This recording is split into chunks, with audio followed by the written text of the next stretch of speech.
Mwaramutse neza nshuti bavandimwe, turi kuri rya somo ryacu rivuga abantu b'uburyo bune b'ingenzi ukeneye mu buzima bwawe kugira ngo ugere ku ntego zawe. Abantu ba mbere twavuze ko cyangwa se umuntu wa mbere ukeneye muri rusange ni umuntu wizera ikikurimo kuruta uburyo akubonamo cyangwa se akarenza amaso ibihe urimo. Iryo somo twararikoze, nimba utararibonye warireba.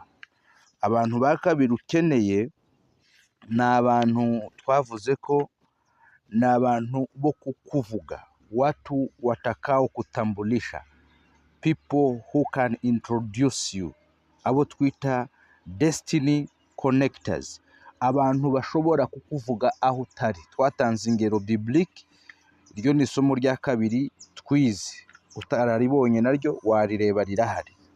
Uyu munsi ndifuza ko tuvuga ku bantu ba gatatu, ari bo abantu bagukura mu byo wamenyereye, watu watakao kutoa nje ya comfort zone, abantu bagukura mu bintu wamenyereye, mu bintu ubundi usanzwemo.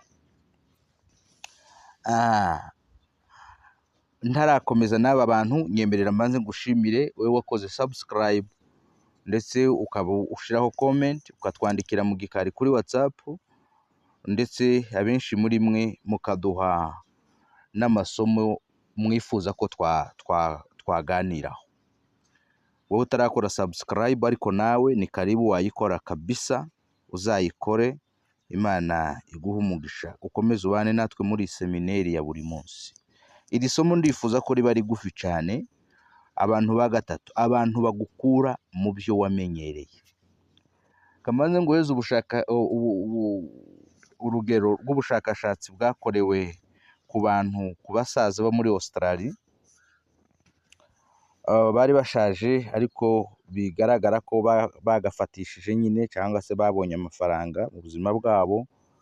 Babakozeho ubushakashatsi bababaza ngo ni iki kintu mwumva mushaje mutarakoze, ko mufite amafaranga ariko ni iki kintu mwumva mushaje mutarakoze. 95% y'ibisubizo babonye, abenshi barasubije ngo nubwo dushaje ariko hari ikintu twumva tutakoze kandi ari icy'ingenzi. Ibi ni bijya mbabwira rero ngo umuntu afite icyo yaremewe gukora, so ushobora gusaza utanagikoze. Bakabaza ngo ubwo rero muramutse mushubijwe imyaka y'ubutoya mwakora iki? Benshi bose baravuga ngo njyewe nakora icyo numva kindimo, akaba ari cyo nkora, nibwo nakumva nishimye. So rero hari abantu bagomba kugukura muri comfort zone, mu byo wamenyereye. Hari abantu Imana yateguye bo kugukura mu bintu wamenyereye. Bashobora kuba abantu beza cyangwa bashobora kuba abantu babi. Ndaguheza urugero rw'umugabo w'igihangange uzwi cyane muri Bibiliya witwa Goliyati. Goliyati, Imana yahagurukije Goliyati kugira ngo akure Dawidi mu byo yamenyereye.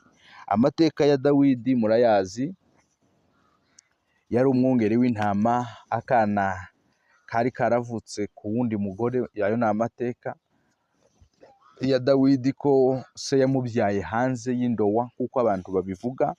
Yari umwana w'ikinyendaro. Noneho amugira umwungeri w'intama. Murabizi ko bakuru be bari barizi, baba abasirikare bakuru. Ayo ni amateka. Ariko Imana ihagurutsa Goliyati kugira ngo akure Dawidi mu byo yari amenyereye byo kuba umwungeri. Dawidi agiye gusura bakuru be, ni amateka muzi, aravuga ngo ariko njyewe kiranga ihangange nacica. Mukuru we ngo aramucaha cyane, ubwishongozi bwawe turabuzi, ubwirasi bwawe, genda usubire mu ntama. Uriya mugabo yamenyereye intambara avuga Goliyati, rero natwe ko turihisha, nawe ngo iki? Bari bamaze iminsi 40 bihisha mu buvumo, mu ndake. Ariko Dawidi amateka agaragaza ko yaje kwica Goliyati. Dawidi aba avuye mu bwungeri bw'intama, araririmbwa, igihugu kiramumenya, abayobozi baramumenya, kubera ko abonye ikintu kimukura mu bintu yamenyereye.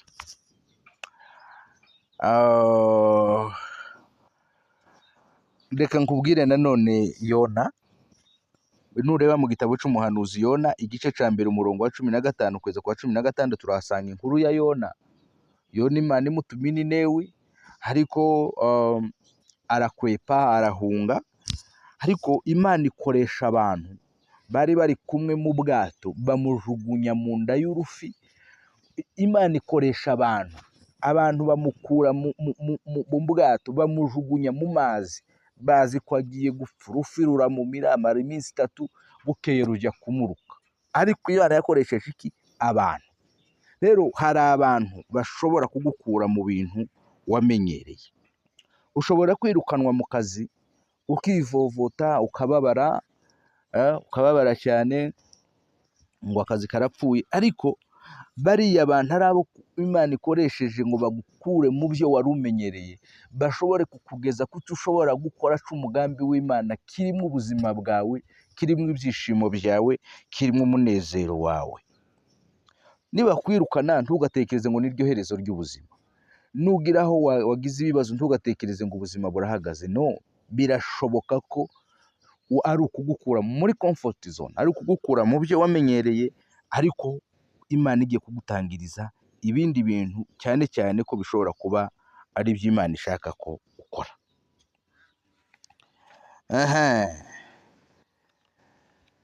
Nureba dusome mu Migani ibice 16 umurongo wa 4, haravuga ngo ikintu cyose Uwiteka yagitegekeye iherezo ryacu.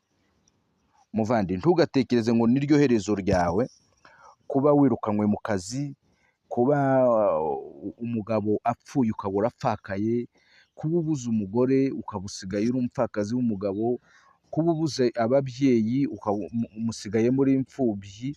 No, si ryo herezo. Ikintu cyose Imana yakigeneye iherezo ryacu.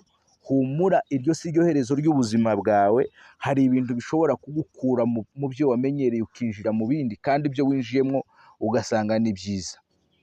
Kubura abantu ni ibyago bikomeye cyane, ariko wowe nimba uri imfubyi unyumva uyu munsi, nimba uri umupfakazi ushobora kunyumva uyu munsi, ndagutangariza ko si ryo herezo ry'ubuzima bwawe.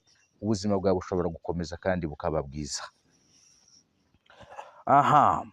Wibuke, burya reka nkubwire, ntabwo ibikugeraho byose burya biba biturutse kuri Shetani.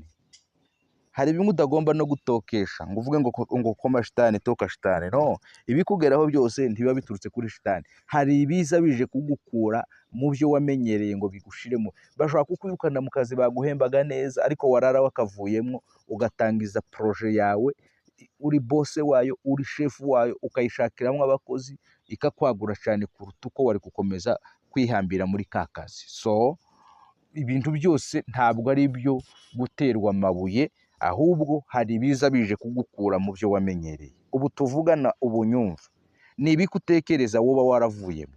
Nimba warabivuyemo, ni ibikutekereza ugiye gutangiza gukora.